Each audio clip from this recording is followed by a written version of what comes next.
Listen close, friend, and picture a moonlit desert night in the dusty outskirts of Arizona territory. A quiet rancher haunted by secrets. He never speaks, stumbles upon the unthinkable, a woman chained in the cellar of a crumbling, abandoned shack. Before sunrise, their fates become inextricably bound by desperation, bravery, and an unlikely love story that stretches the limits of the frontier's imagination. Danger lurks in every creak of the floorboards. Secrets coil beneath each footstep on the lonely trail.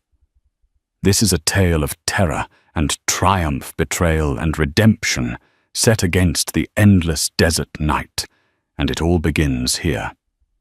Jonathan Rusty Clemens was not born to be a hero. In the Arizona territory of the late 1870s, he was simply a rancher tending a modest spread near Mesquite Gulch.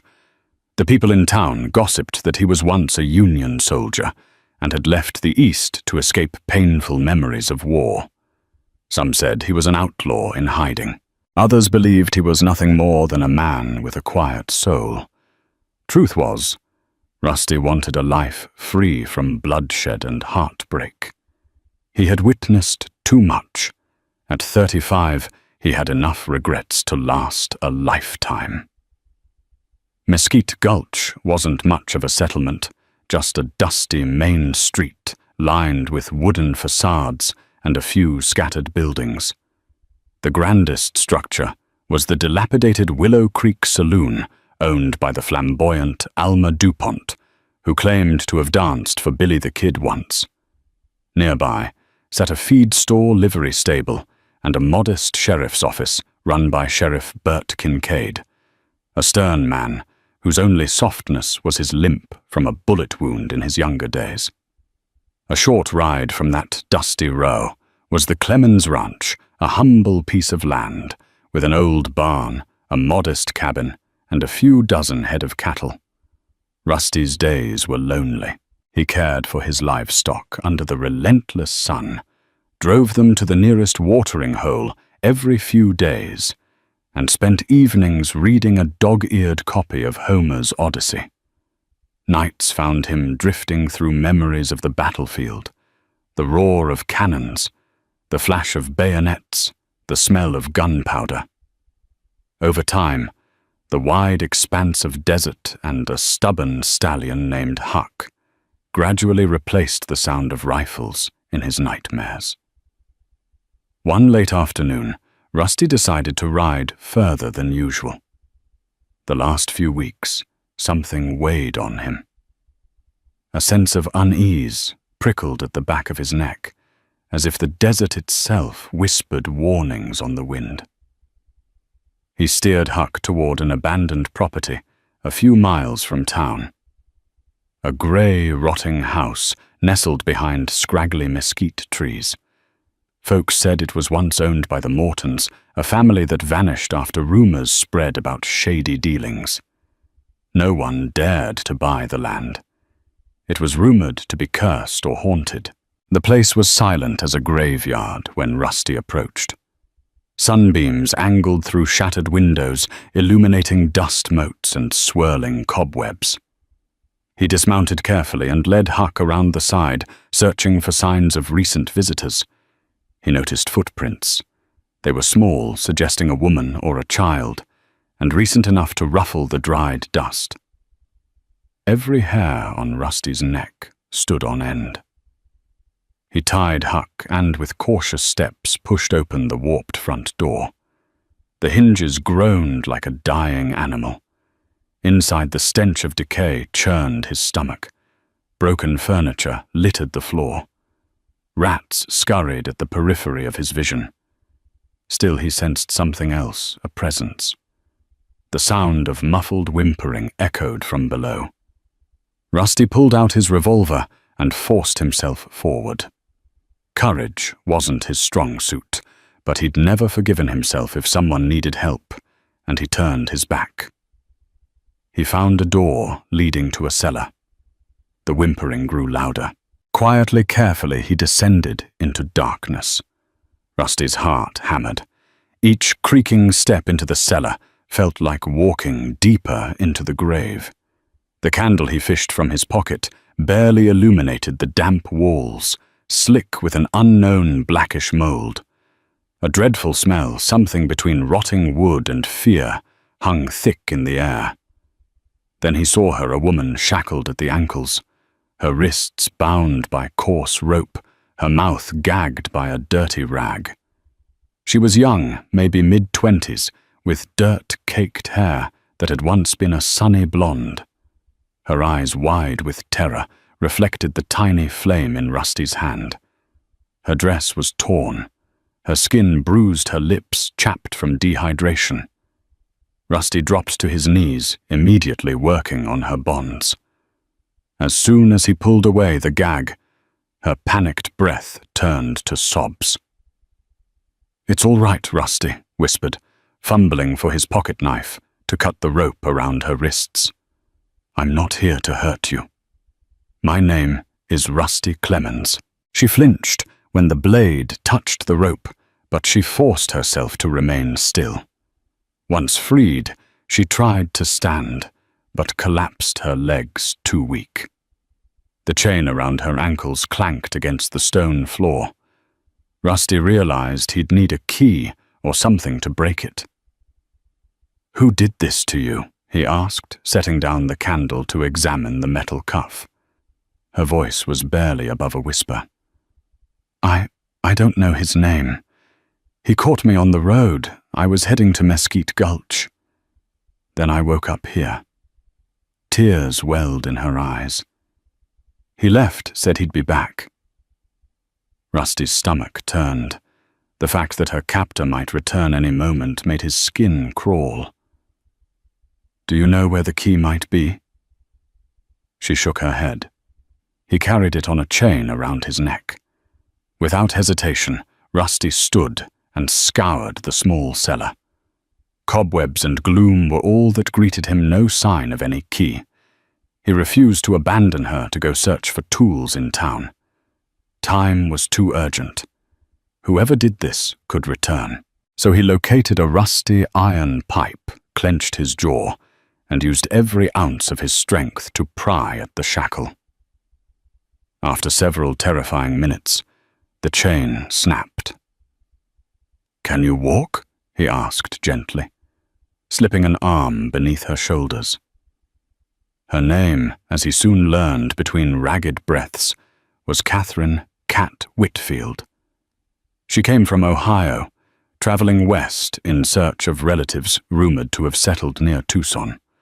She'd stopped in Mesquite Gulch for directions, and that's when she caught the attention of a stranger, tall with a jagged scar across his left cheek. Catherine was unsure of other details. Everything happened so fast. She was seized, thrown into a wagon, and brought here. Rusty scooped her into his arms, doused the candle, and led her up the stairs. Darkness pressed in, but he held her close. The main room's light was fading fast with the setting sun. They couldn't stay. Every instinct told Rusty to flee. Outside, Huck stomped anxiously. "Hold on," Rusty whispered, helping Catherine onto Huck's back. "I'll walk and steady you." She trembled from shock as the stallion snorted. Rusty led them away from that wretched house, hoping to reach his ranch before the captor returned. He cast a final glance over his shoulder at the rotting structure, a sense of foreboding churning inside. They disappeared into the desert dusk, unaware that fate had just woven their lives together in a single thread, one that would be tested long before dawn.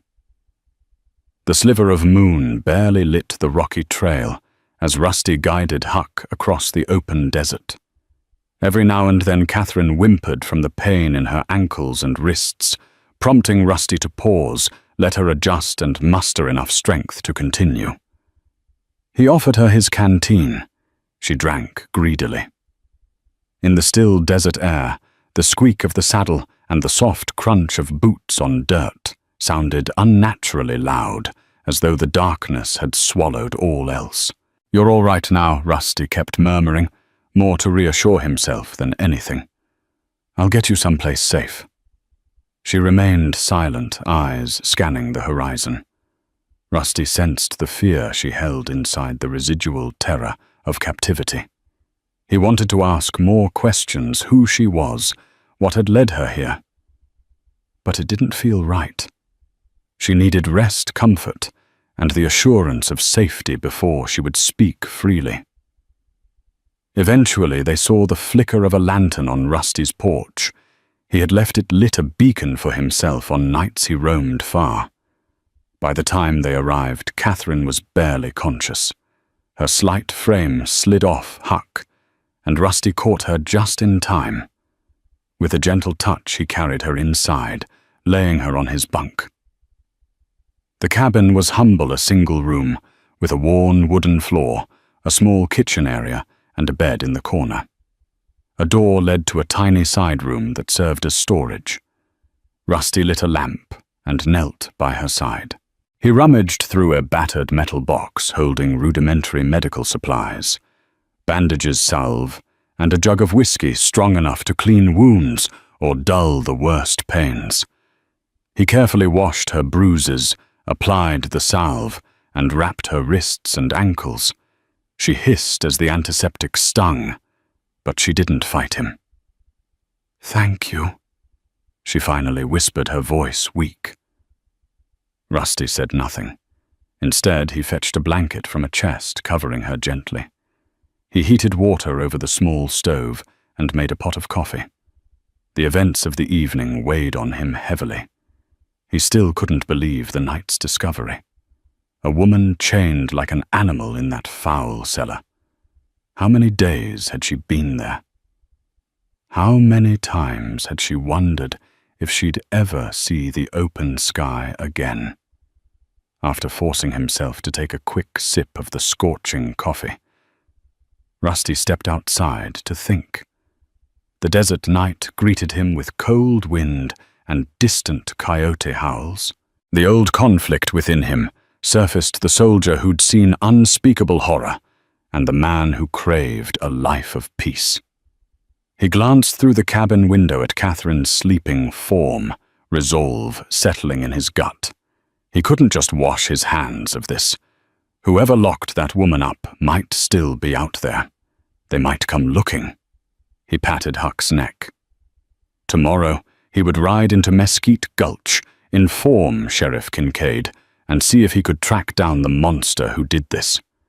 But first, Catherine needed time to heal. The moon drifted through the sky, shining coldly upon the desert scrub. Rusty made up his mind: no matter what it cost him, he would protect Catherine. He had left the war behind, but old habits die hard. Something told him a new battle was brewing, one that would test his courage more than any he had fought before. At the crack of dawn, Rusty woke Catherine, offering her a meager breakfast of beans, biscuits, and coffee. She ate slowly, each bite a task in her weakened state.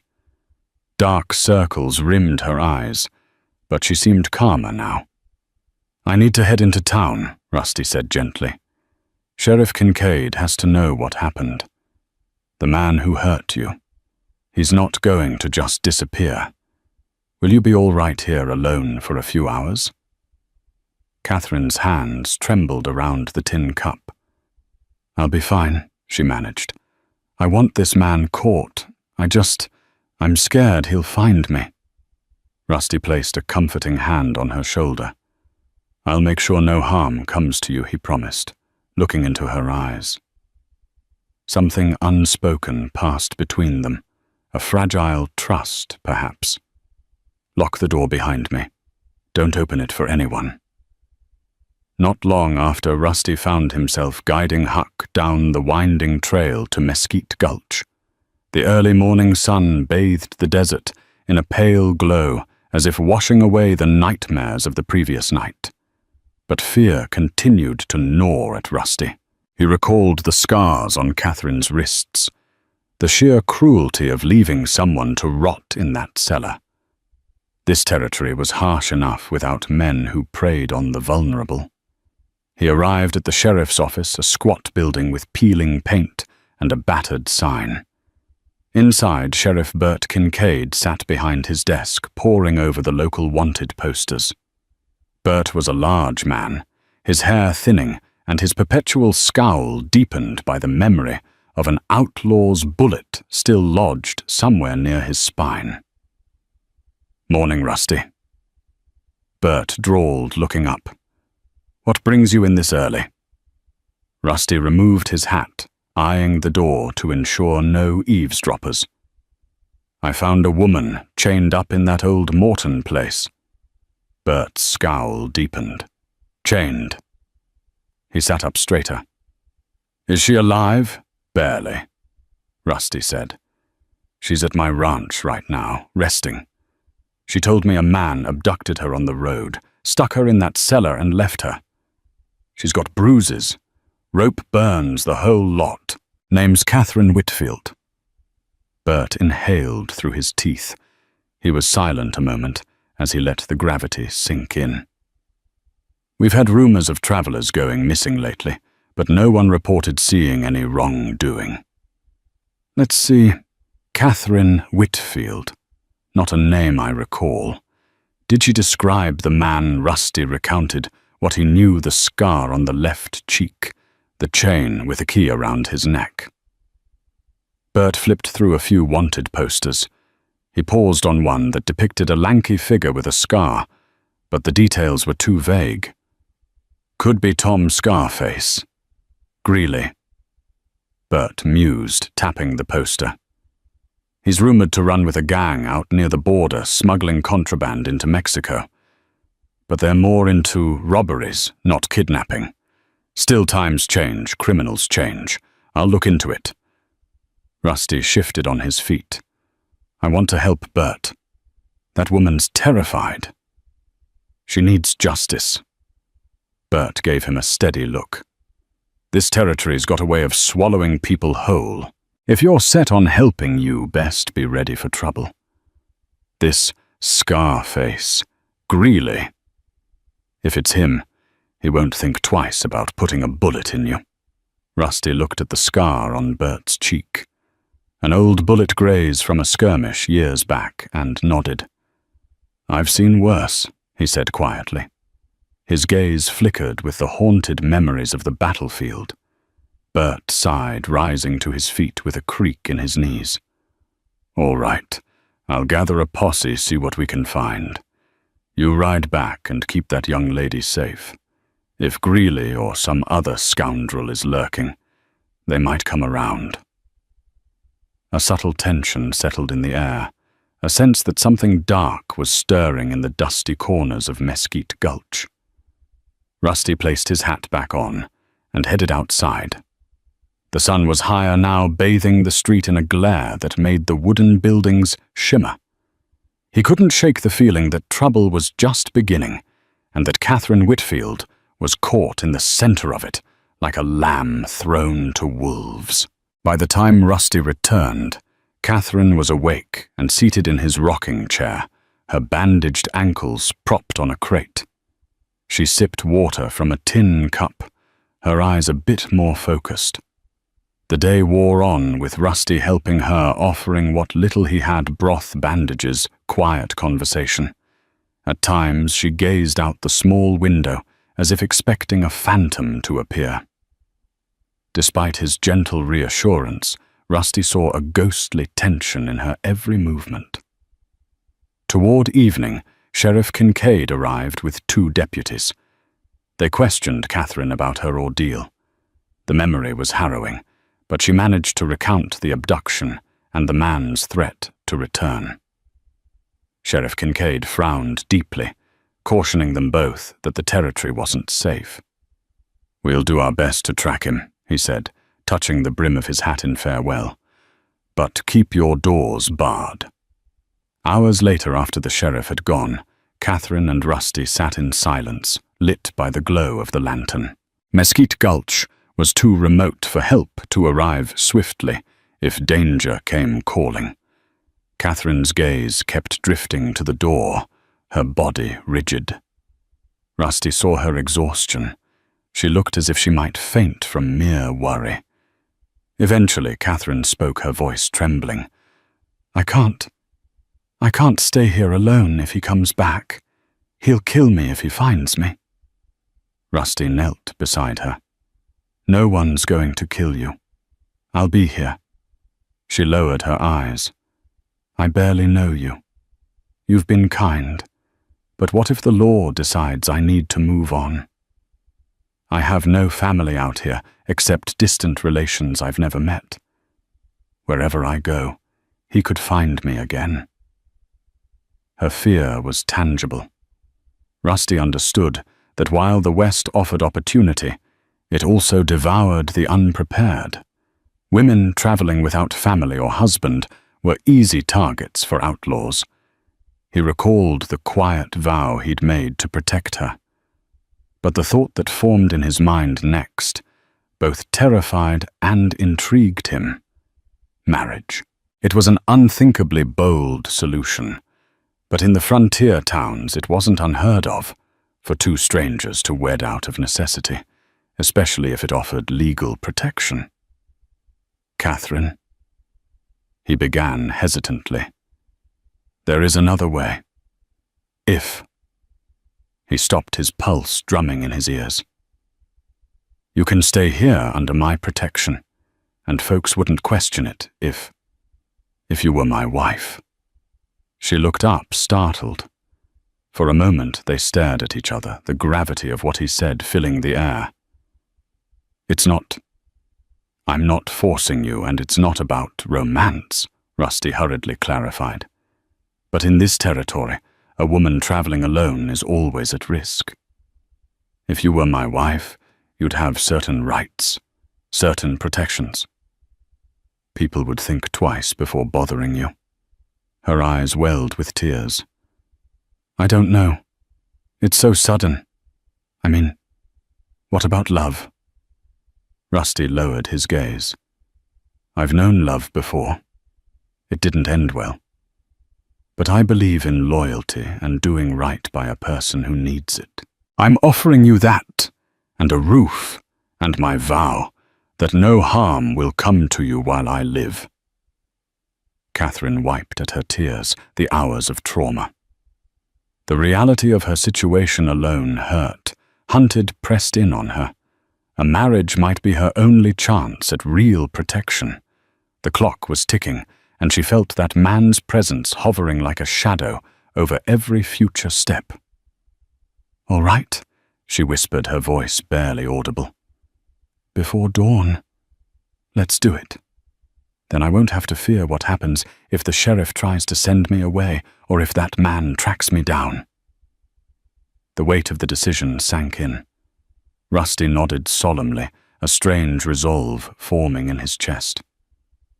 They decided they'd speak to the local preacher, an itinerant reverend named Amos Wright, who often performed late-night weddings for passing travelers.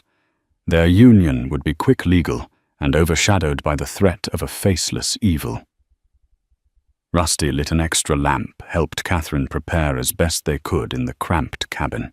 She smoothed her torn dress tears, staining her dusty cheeks, while Rusty changed into his cleanest shirt and battered waistcoat. Fate had a twisted sense of timing, Rusty thought. He once dreamed of a quiet, happy life, yet here he was about to marry a stranger, saving her from a monster lurking in the desert night. But he couldn't shake the feeling that despite the strangeness, this might be the best decision of his life, and that it wouldn't be easy. Not at all.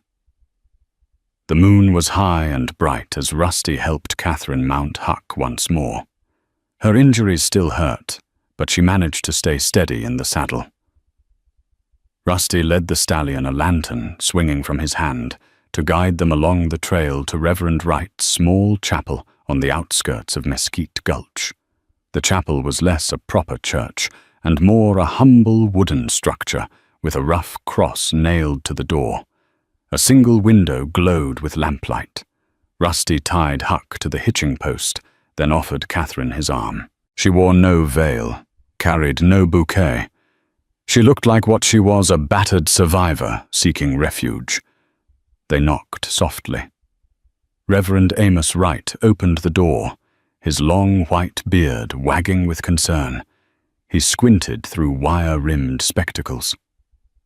"Rusty Clemens." "At this hour." "And who's this young lady?" Reverend Rusty said, removing his hat. "This is Catherine Whitfield. We'd like you to marry us, tonight."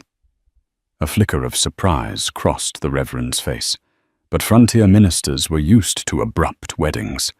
He opened the door wider, ushering them in. The chapel's interior was modest, a few rows of benches, a small altar draped in a white cloth, and a hand-carved pulpit. An oil lamp flickered, casting long shadows on the walls. Reverend Wright cleared his throat. "I won't ask too many questions, but are you both willing?" Catherine, swallowing hard, gave a slight nod. Rusty placed a hand at her back, supportive yet uncertain. The Reverend retrieved a worn Bible from the pulpit. In the stillness of the desert night, his voice echoed softly against the bare walls. "Dearly beloved, we are gathered here in the presence of God and the wide sky above to join Jonathan Clemens and Catherine Whitfield in holy matrimony. Though the hour is late, love and necessity wait for no man. If there be any reason why these two should not wed, let it be known now or forever hold your peace." The only answer was the faint howling of coyotes in the distance. Reverend Wright turned to Rusty. "Do you, Jonathan, take Catherine to be your lawfully wedded wife, to have and to hold in sickness and in health, till death do you part?" Rusty's heart pounded. The vow was more than words. He was promising to stand between her and any danger that might come. "I do," he said, voice low but determined. The Reverend turned to Catherine. "Do you, Catherine, take Jonathan to be your lawfully wedded husband, to have and to hold in sickness and in health, till death do you part?" She looked at Rusty, tears wetting her lashes. The memory of being chained in that cellar, of the man who did it, surged through her thoughts. In Rusty's eyes, she saw safety, a chance for a new life, however uncertain. "I do." Rusty and Catherine clasped hands, the faint lamplight illuminating the bruises on her wrists. The Reverend's voice was quiet but resolute.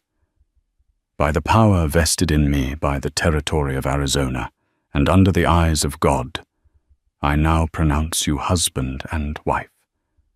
May the Lord bless you both." No fanfare, no cheering crowd, just a hush that filled the tiny chapel. Rusty gently slipped an old silver band, his mother's wedding ring, onto Catherine's finger. She pressed her free hand to her trembling lips, overcome by the moment's gravity. In the hush, the distant wind rattled the door, as if reminding them that danger still lurked beyond these walls. They thanked the Reverend, who offered a prayer for their protection. Then Rusty led his new bride outside. The cold night air wrapped around them, the stars shining like old friends in the endless sky. Catherine looked up at Rusty, her exhaustion evident, but a glimmer of relief softened her gaze. "We're married," she whispered. The word felt foreign, yet somehow comforting. Rusty nodded, helping her onto Huck again. "We'll figure the rest out. Let's get home." But as they rode back to the ranch, a sense of foreboding prickled across Rusty's skin. He couldn't shake the thought that Scarface Greeley, or whoever had chained Catherine, was out there plotting. A wedding might give them legal standing, but a piece of paper wouldn't stop a bullet or a madman's revenge. One thing was certain: they had crossed a threshold this night. Life would never be the same for either of them. Sunrise crept over the desert like a reluctant promise.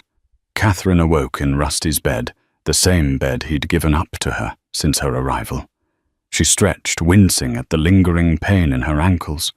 For a moment, she forgot where she was, until she remembered the events of the night the wedding. She was now Catherine Clemens, bound in matrimony to a man she hardly knew. Across the room, Rusty dozed in a makeshift cot near the hearth.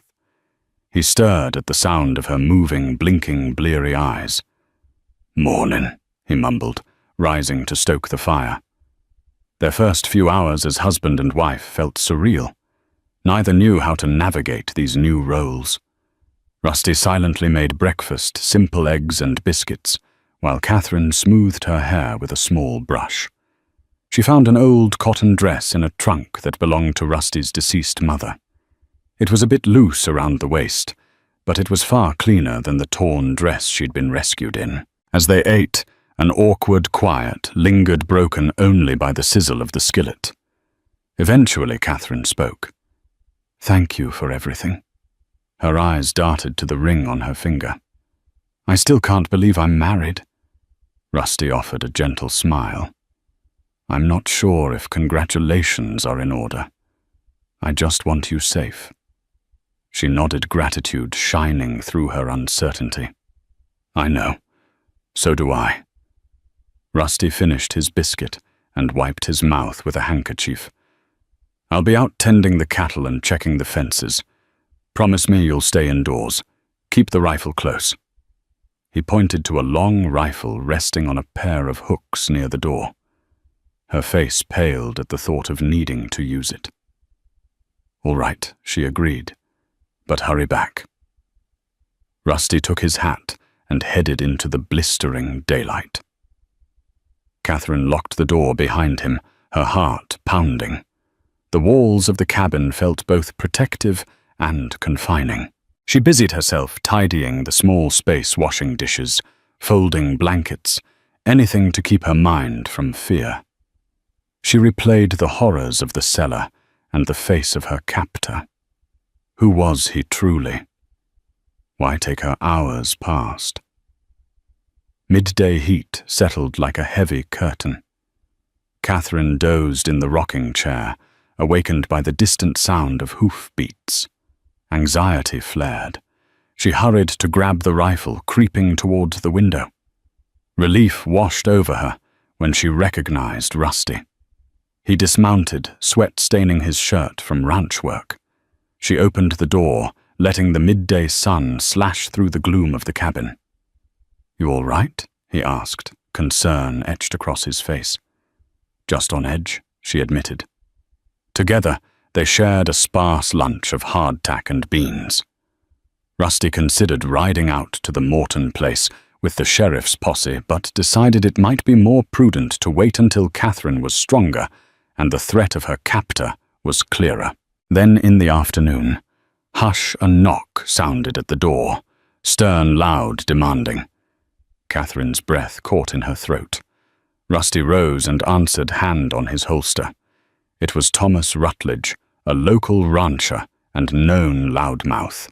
He tipped his hat eyes, flicking curiously to Catherine as she stood behind Rusty. "Howdy. Heard from Sheriff Kincaid that you took in a lady who got herself in some trouble." His voice was oily with false concern. "Any chance I might speak to her?" "My missus wanted to offer her some old clothes." Rusty's jaw tensed. Though Rutledge's words sounded kind, the man's reputation for stirring gossip made him wary. Still, they couldn't afford to isolate themselves entirely. Catherine placed a cautious hand on Rusty's shoulder. "It's all right," she whispered, stepping forward. "Thank you for the offer, Mr. Rutledge." Rutledge's gaze lingered a little too long on Catherine's bruises, her bandaged wrists. "Mercy. You poor thing. You let me know if you need anything else." He turned to Rusty with a smirk. "Heard a rumor you two up and got yourselves married. Quick work, that. Congratulations, I guess." Rusty's face hardened. "We did." "Anything else?" Rutledge shrugged. "Just wanted to be neighborly." He gave a curt nod. "I'll be going." As soon as he rode off, Catherine exhaled a shaky breath. I feel like I'm under a microscope. Rusty placed a hand on the small of her back, guiding her inside. The territory loves a scandal. Don't pay it no mind. But Catherine's anxiety refused to settle. The sun slanted through the cabin's window, leaving lengthening shadows that seemed ominous. She couldn't shake the feeling they were being watched. With the man who'd kidnapped her still on the loose, marriage to Rusty might be a shield for now. But the frontier had ways of testing even the strongest bonds. Days turned into a week. Catherine recovered enough strength to move around, though the bruises still darkened her skin. Rusty taught her how to operate the rifle properly, how to brace it against her shoulder, aim, and squeeze the trigger. She disliked the violence of it, but a new sense of empowerment settled in her eyes after she managed to hit a makeshift target.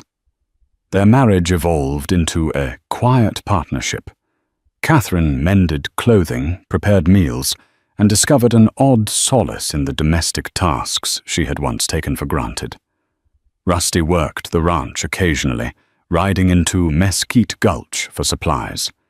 At night, they would sit around the hearth, sipping coffee, sharing tidbits of their pasts. Slowly, Catherine learned more of Rusty's life, how he'd been an officer in the Union Army, how he lost a brother in the war, and how the death and destruction spurred him to seek isolation in the West. I watched my brother die at Gettysburg. Rusty confessed one night, his voice tight with anguish. We grew up on a small farm in Illinois. After the war, I couldn't stay. Too many memories. Catherine's eyes glistened with sympathy. She hesitantly reached out, placing her hand over his. I'm sorry. He nodded, grateful for her kindness. Then Rusty ventured to ask about Catherine's past. She grew pensive. I was born in Ohio. My father died when I was young, and Mother remarried. My stepfather was cruel, so I left. I heard rumors about an uncle in Tucson who struck it rich in silver prospecting. I thought maybe I could find him, start a new life. She paused, her gaze distant. But I never made it that far. A fragile silence filled the cabin. They had both known hardship. In that moment, it felt like they understood each other, two wounded souls, forging a wary companionship under unusual circumstances. Despite the small comforts, Catherine remained on alert. She couldn't forget the man with the scar. Sheriff Kincaid's search turned up no solid leads, only rumors.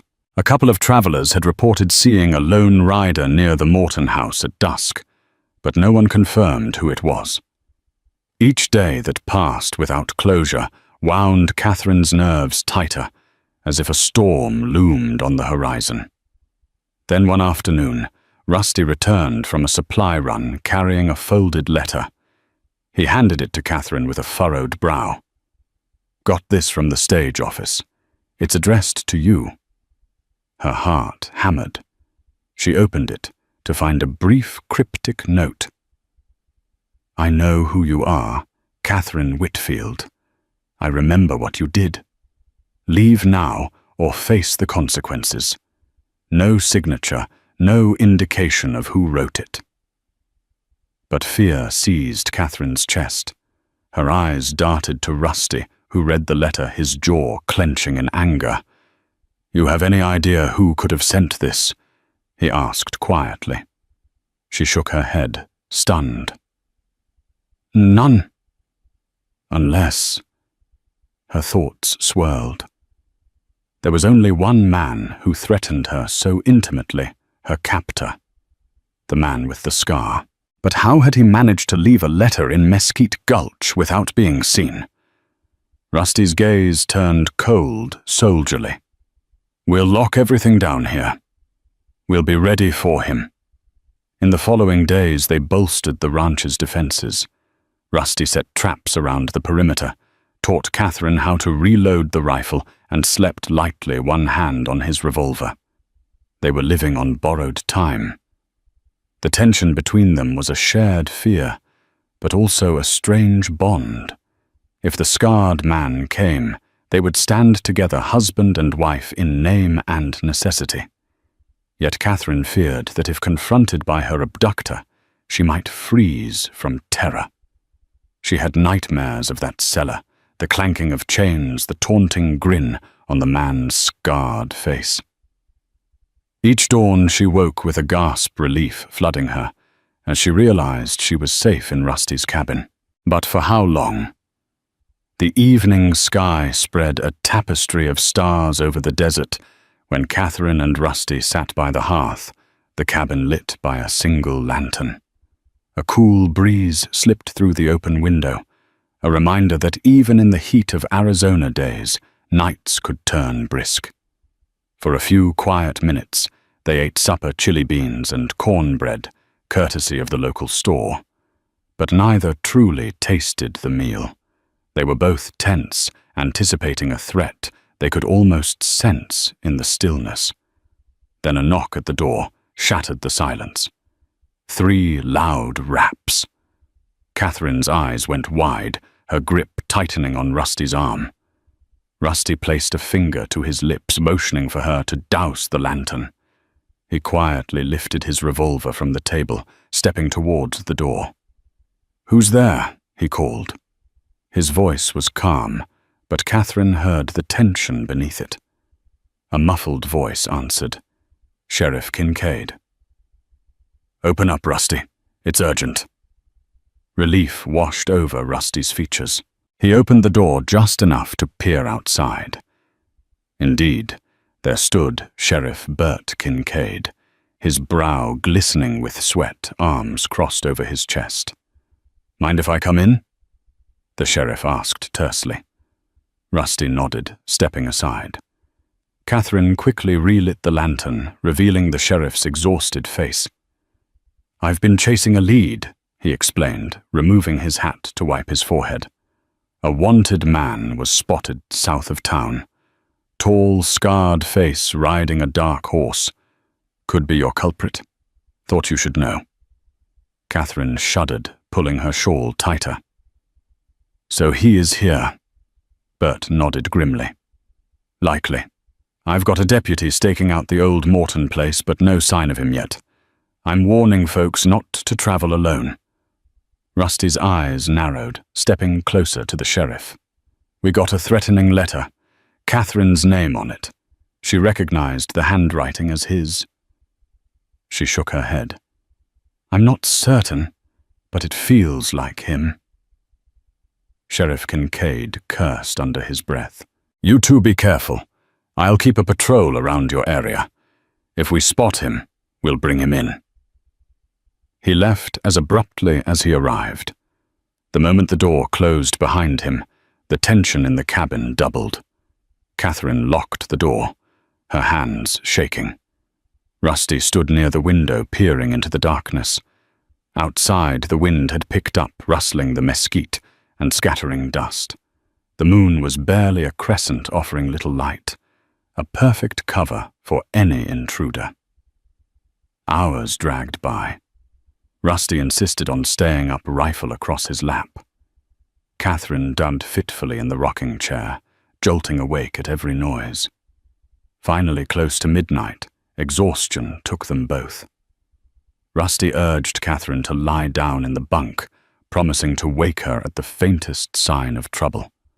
Just as Catherine closed her eyes, a shrill whinny echoed from the corral. Huck was spooked.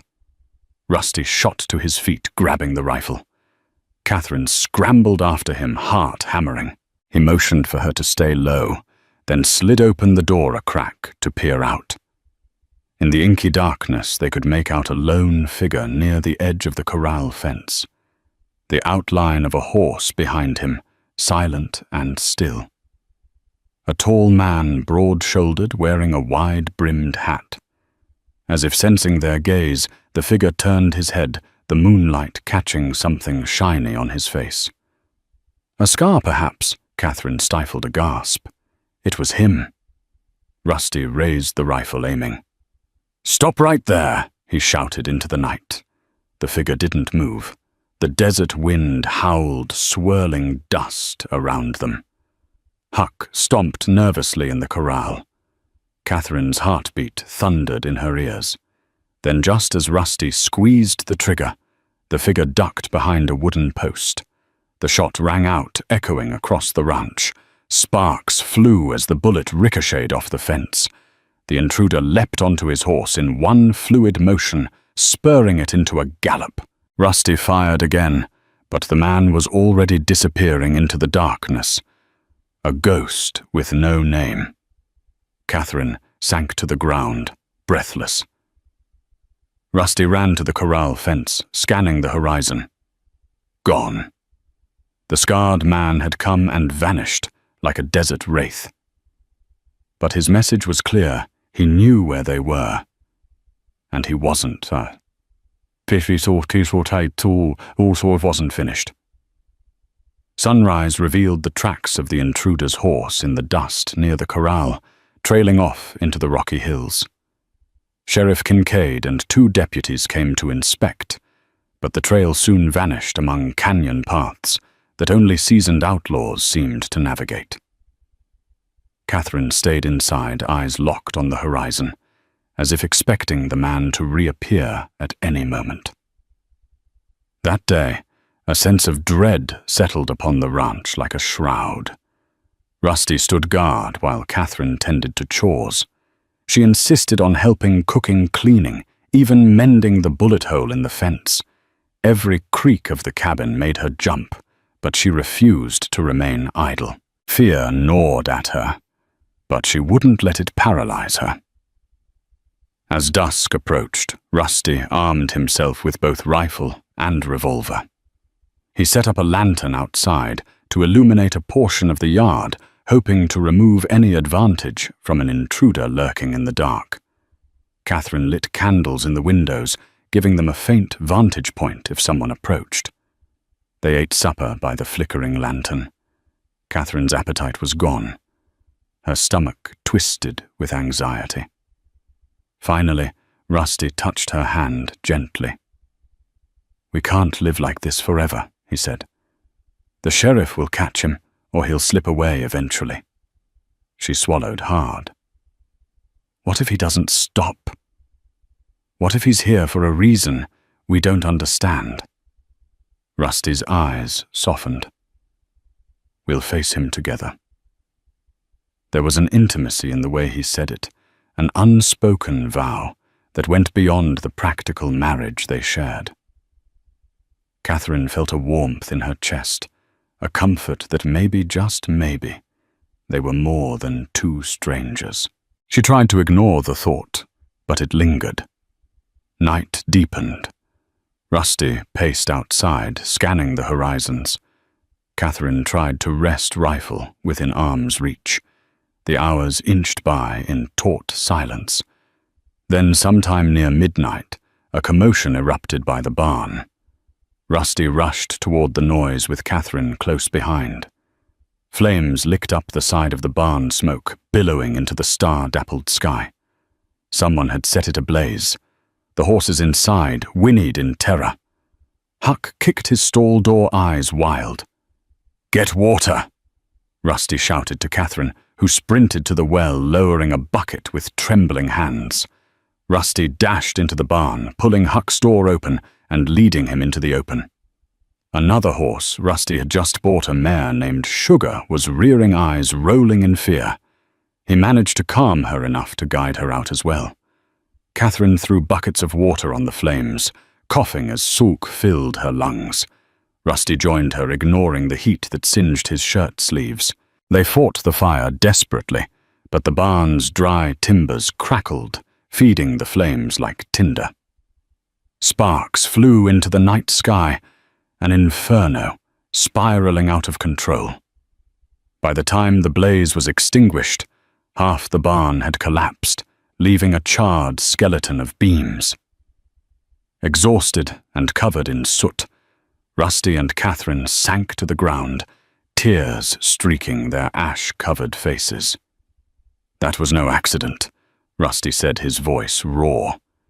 He's trying to destroy everything we have. Catherine glanced around, adrenaline surging. Where is he? She scanned the perimeter, half expecting to see the scarred man lurking in the shadows, enjoying the chaos he had caused. But the night was silent, save for the crackling embers of the barn. A single piece of evidence remained near the barn door, a small scrap of cloth pinned to the wood by a knife. On it, crudely scrawled, were the words, "You can't hide from me." Catherine stared at the threat, her stomach twisting with dread. Rusty yanked the knife free and hurled it aside, rage boiling in his chest. He wrapped an arm around Catherine, and in the glow of the dying embers, they clung to each other. They were under siege, and there was no telling what the scarred man would do next. Morning brought no relief from the tension. The barn was gone, leaving the ranch exposed and Rusty's livelihood in peril.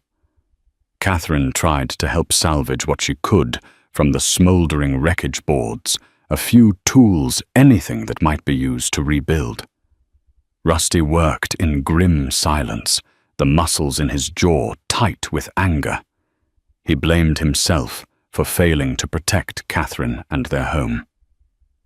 Sheriff Kincaid arrived mid-morning with a posse in tow, shock rippling across his normally stoic face when he saw the destruction. "Devil's doing," he muttered, shaking his head. "We searched the area last night, but found no sign of him." Rusty clenched his fists. "He's playing with us. He could strike again any time." The sheriff nodded. "All the more reason to be vigilant. We'll patrol the roads. You two might consider spending a few nights in town, somewhere safer." But Rusty shook his head stubbornly. "If we leave, he wins. This is my land, my home. I won't be run off like a coward." Catherine stood beside him, determination resonating in her stance, despite her trembling hands. She was terrified, but she refused to abandon Rusty. This was their fight now. Sheriff Kincaid exhaled heavily. "I'll send word to Pinkerton's office in Tucson. Maybe they'll send an agent. In the meantime, keep a close eye on everything." With that, he and his posse rode off, dust rising behind them. Just when they thought they were alone, another rider appeared on the horizon. Catherine's heart thumped. Could it be the scarred man returning? Rusty tensed rifle in hand. As the horse drew closer, they recognized Thomas Rutledge, the neighboring rancher who'd visited days earlier. He dismounted, grimacing at the ruin of the barn. "I heard about the fire," Rutledge said, removing his hat. "Couldn't believe someone would do such a thing." Catherine studied him warily, uncertain if his concern was genuine or if he was here to snoop for gossip. Rusty's gaze was equally suspicious. "We're dealing with an outlaw, so the sheriff believes." Rutledge shook his head. "Well, I might be able to help. I got some spare lumber you can use to patch things up. Might keep your livestock sheltered at least." Rusty's brow furrowed. "Why would you help us?" Rutledge offered a crooked smile. "I'm no Saint Clemens, but I hate seeing good folks terrorized. We might not be best friends, but that doesn't mean I want you driven off your land." It was the first time Catherine sensed a shred of decency in Rutledge. She glanced at Rusty. They had little choice but to accept if they wanted to repair the barn before nightfall.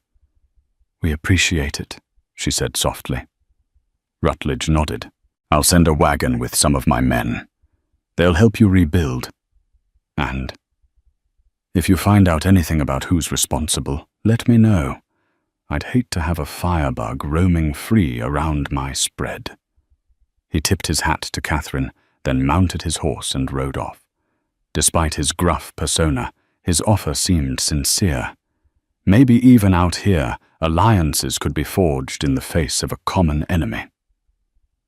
Through the rest of the day, Rusty and Catherine worked side by side with Rutledge's men, hammering salvaged boards and newly delivered lumber into place. The makeshift barn wasn't pretty, but it stood firmly, offering the horses shelter from the elements. Catherine found herself surprised by Rutledge's generosity. She caught him watching her once or twice, a curious expression on his face. By nightfall, the barn was functional, if not fully restored. Exhausted Catherine and Rusty thanked Rutledge. He merely shrugged. "Keep that rifle handy," he warned. "Whoever burned your barn might be planning something worse." As dusk settled, Catherine felt the hairs on the back of her neck stand up. She'd caught a glimpse of movement in the distance among the mesquite trees. Rusty had seen it too, some dark silhouette slinking away at the edge of their vision. Was it the scarred man spying on them, planning his next move? They returned to the cabin, barricading the door for another night of sleepless vigilance. One thing was sure: their enemy was relentless. The time was coming when words and warnings wouldn't suffice. Sooner or later, they would have to face this outlaw man to man, bullet to bullet. The hours before dawn were the tensest of Rusty and Catherine's lives. For days they had slept in short bursts, weapons within reach, their nerves worn thin. Sheriff Kincaid's patrols had turned up nothing, yet a sense of dread hung thick over the ranch. Catherine dozed in the rocking chair, rifle across her lap. Rusty paced by the window, his eyes scanning the lantern-lit yard. A sudden flicker behind the shed made him freeze. Someone was there. He extinguished the lantern darkness, swallowing the cabin. "He's here," he whispered, shaking Catherine awake. She jolted up, fear and readiness mixing in her gaze. They armed themselves quickly, Rusty with shotgun and revolver, Catherine with the rifle she now knew how to use. Outside, the air was cold, the sky paling slightly with approaching dawn. They crept along the cabin wall, breath shallow. Huck snorted nervously in the corral. Behind the shed, a tall man emerged, a shadow in the gloom. The moonlight caught the scar slicing across his cheek. Rusty stepped into view, shotgun aimed. "Don't move!" The man her captor sneered, whipping his hand toward Rusty with snake-like speed. A shot rang out. Rusty staggered, blood blooming on his upper arm. He fired back, missing by inches. The scarred man ducked and drew a revolver, aiming at Catherine now. Her hands shook, but she fired the bullet, struck his side, spinning him down.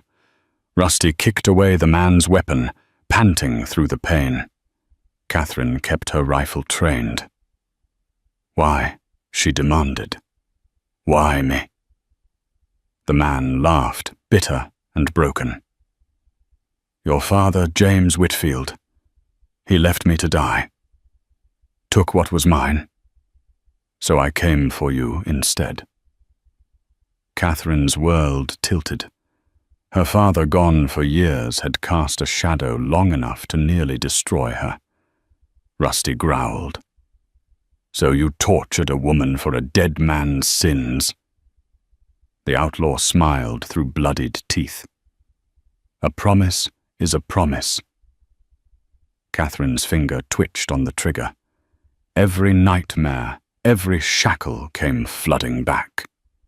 But when Rusty gently laid a hand over hers, she let the rifle lower. "Let the law deal with him," he said. The man slumped, breath ragged. They bound his hands with rope and dragged him toward the cabin.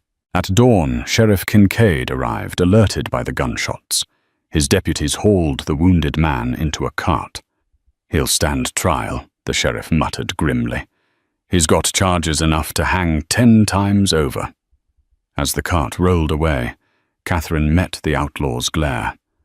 But this time she didn't flinch. Later she sat beside Rusty on the porch, bandaging his wounded arm. "You need a doctor," she whispered. "I'll be fine," he said. voice soft. "It's just a graze." Tears brimmed in her eyes. "I never meant for any of this. You risked your life for me." Rusty gently covered her hand with his. "I'd do it again." They held each other's gaze, the silence saying what words could not.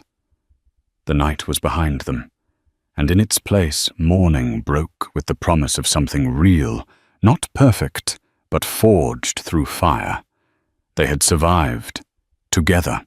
Thus ends the harrowing tale of how a quiet rancher found a woman chained in a deserted cellar, and before dawn vowed to protect her with his name and his life. Their story is one of desperate beginnings and frontier courage, a testament to how fate can throw two strangers together when evil threatens to devour the innocent. By standing as one, Jonathan Rusty Clemens and Catherine turned a cruel twist of destiny into a union forged by necessity, tested by fire, and strengthened by loyalty. If this story stirred your imagination and your heart, we invite you to become part of our frontier journey. Please like, share, and subscribe to our channel for more gripping tales from the Wild West and beyond. Your support helps keep these stories alive and the spirit of the Old West burning bright for future adventurers. Saddle up, friends, the next saga awaits.